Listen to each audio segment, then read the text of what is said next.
রাসেল ভাই কেমন আছেন? আলহামদুলিল্লাহ। আপনি কেমন আছেন? অনেক ভালো আছি। ভালো লাগে বারবার আপনার সঙ্গে দেখা হয়ে যায়। প্রিয় মানুষের সঙ্গে দেখা হলে ভালো লাগারই কথা। আচ্ছা রাসেল ভাই, একটা কথা আমার খুব জানতে ইচ্ছে করে।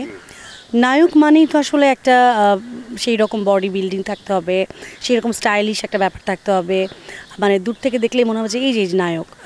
সো আমি যদি রাসেল মিয়াকে চিন্তা করি যে রাসেল মিয়া একটা নায়ক, কিন্তু তার মাথায় চুল নেই, তার সেরকম বডি নেই, সেই রকম যেভাবে মেয়েদেরকে আকৃষ্ট করার আরও অনেক কিছু থাকে স্টাইলিশ ব্যাপার, এগুলো আপনি কিছু মেনটেন করেন না। আপনি নায়ক করেন কী করে? দেখেন, আমি রাসেল মিয়া কিন্তু একটা আদর্শ নিয়ে চলি। যেমন দেখেন, আপনার সাথেও কিন্তু আপনার এটিএন বাংলায় আমার প্রোগ্রাম হয়েছে। বাংলাদেশের সবগুলো চ্যানেলই কিন্তু খুব পপুলার প্রোগ্রামগুলো আমাকে নিয়ে হয়েছে। অনেক অ্যাঙ্কারার আমাকে বলে যে রাসেল ভাই, এই যে দেখেন, এই যে আমি কিন্তু কখনো এমনি বসি না। কারণ কি আমি আপনাকে বলি, দেখেন, আমি আমি আমি এটাকে মানে ভবিষ্যতে চিন্তা করি। যেমন আমি ধরেন পায়ের উপরে পা উঠাই আপনার এই 25 মিনিটের 30 মিনিটের প্রোগ্রামটা আমি করলাম।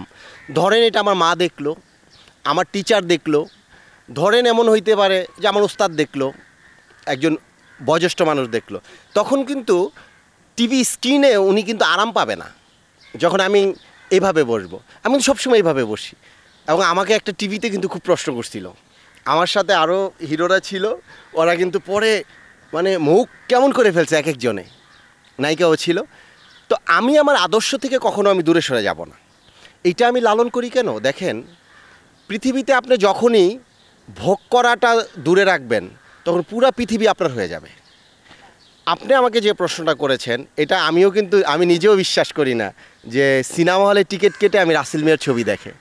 এবং দেখেন, আমি যতগুলো ছবি করেছি এই পর্যন্ত প্রত্যেকটা ছবি সলো কাস্টিং এবং নাম ভূমিকা না হলে আমি ছবিগুলো করি না। এইটার কারণটা হচ্ছে কি, আমি স্ক্রিপ্টটা যখন পাই তখন আমি চিন্তা করি যে না, আমি যে কাজটা করব, আমি তো ওই গল্পের কাজ করব।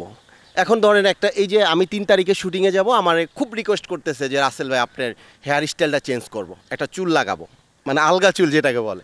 আমি বলছি যে না, আমি তাহলে বলছি যে আমাকে আমাকে বাদ দিয়ে আপনার অন্য চিন্তা করেন।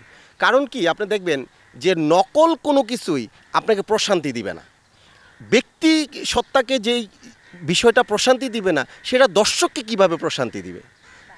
যার কারণে আমি নকল, এবং কি বিশ্বাস করেন আমার কথাটা, আমার কোনো ছবিতে আমি মেকআপ করি নাই। এবং ডিরেক্টর প্রডিউসার প্রথমে কিন্তু অনেক আমার উপরে খেপে যায় যে কী ব্যাপার রাসেল ভাই, আপনি কিছুই করবেন না। পরে আমি দায়িত্ব নিয়ে বলি যে সিনেমা হলে আপনার দর্শক যাবে, আপনার ছবি চলবে।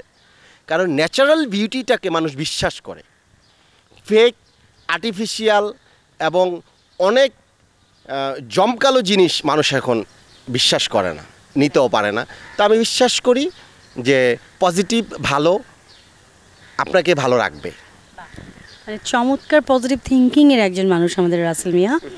তো এইরকম আসলে ব্যক্তিসত্তা নিয়ে এই মিডিয়াতে কাজ করাটা খুব কঠিন, খুব চ্যালেঞ্জিং, এবং এটাকে কন্টিনিউ ধরে রাখাটা কিন্তু আরও কঠিন। তো এইটা আমার মনে হয় যে আপনি মেনটেন করে আসছেন, এবং আমরা আশা করব যে ভবিষ্যতেও আপনি ঠিক এমনই থাকবেন। একটি কথা, একটি নায়ক আসলে কিন্তু সেই জায়গাটাতে একটা হিড়িক পড়ে যায়, স্পেশালি নারীকুলের প্রত্যেকের নারীদের প্রতি একটা আকৃষ্ট থাকে একটি হিরোর পছন্দের মতো জায়গা। তো রাসেল মিয়ার আসলে সেই এক্সাম্পলটা আসলে কি, যে নায়িকারা আপনার প্রতি আকৃষ্ট হবে? হ্যাঁ, এই হিড়িকটা আমার প্রথমে পড়ে না। যেমন ধরেন, আমি আপনাকে বলি, একটা ছবি মানে আমাকে চিন্তা করতেছে ডিরেক্টর, আমার এগেনিস্টে ধরেন একজন স্টার নায়িকাকে চিন্তা করতেছে। যখন আমার কথা বলে তখন উনি একটু কনফিউজডে চলে যায় যে আমি রাসেল মিয়ার সাথে কাজটা করব কি না। ধরেন যখন 1-2টা সিকোয়েন্স করে ফেলি, দেন তখন উনি উইলিংলি এসে আমাকে বলে যে রাসেল ভাই, আমি প্রথমে একটু করছিলাম, চলেন কাজটা ভালোভাবে করি, কাজটা ভালো হোক। এই মানে এই কষ্টটা আমার মধ্যে আছে, যে আমার অনেক কষ্ট দেয়। আর আমি মনে করি যে এমনটা হবে কেন। আমি ধরেন একটা ছবিতে 25 দিন 30 দিন শুটিং করলাম, একটা আত্মার বন্ডিং হয়ে যেতে পারে। কিন্তু দেখেন, আমি আজ পর্যন্ত আমার মুখ দিয়ে আমি বলি নাই যে এই কাস্টিংটার সাথে আমি কাজ করব না, এই কাস্টিংটা এখন অবধি কিন্তু না, আমি বলি না। আমি শুধু এইটুকু জিজ্ঞেস করি যে আপনারা গল্প অনুযায়ী অ্যাক্টরসটা নিয়েন, একটা ভালো কাজ যেন আমরা করে আসতে পারি। কিন্তু আমি কখনোই জিজ্ঞেস করি না একে নেন ওনাকে নেন, আমি রেফার করি না। কারণ দেখেন আপনি ডিরেক্টর, আপনি চিন্তা করতেছেন এই শিল্পীটাকে নিয়ে কাজ করবেন, সেখানে আমি যদি বাম হাত দিয়ে আরেকজনকে ইয়ে করে দিই তাহলে তার স্বপ্নটা আমি নষ্ট করে দিলাম। সেই জায়গাটাও আমি খুব সেফটি থাকার চেষ্টা করি। মানে খুব সেফে সেফে কিন্তু আমাদের রাসেল ভাই নিজেকে এগিয়ে নিয়ে যাচ্ছে সামনের দিকে, একদম সেফ পয়েন্টে থেকে। বিয়ে শাদির ব্যাপারে কি ভাবছেন? পছন্দের জায়গা জুড়ে কি কেউ আছে নাকি এখনও খুঁজছেন? না, বিয়ে শাদিটা তো আসলে এটা আল্লাহর হুকুম ছাড়া হবে না। তবে খুব শীঘ্রই আপনারা খুব ভালো কিছু সংবাদ শুনতে পাবেন আশা করি, এবং আপনারাও খুব খুশি হবেন যে রাসেল ভাই এই সংবাদটা আমাদের দিয়েছে। সেটা কি মিডিয়া থেকে কেউ আসছে? এটা হইতে পারে। দেখেন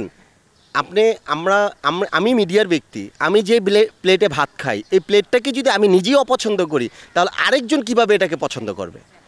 এই জন্য অনেকে বলে যে মিডিয়ার মেয়ে বিয়ে করো না।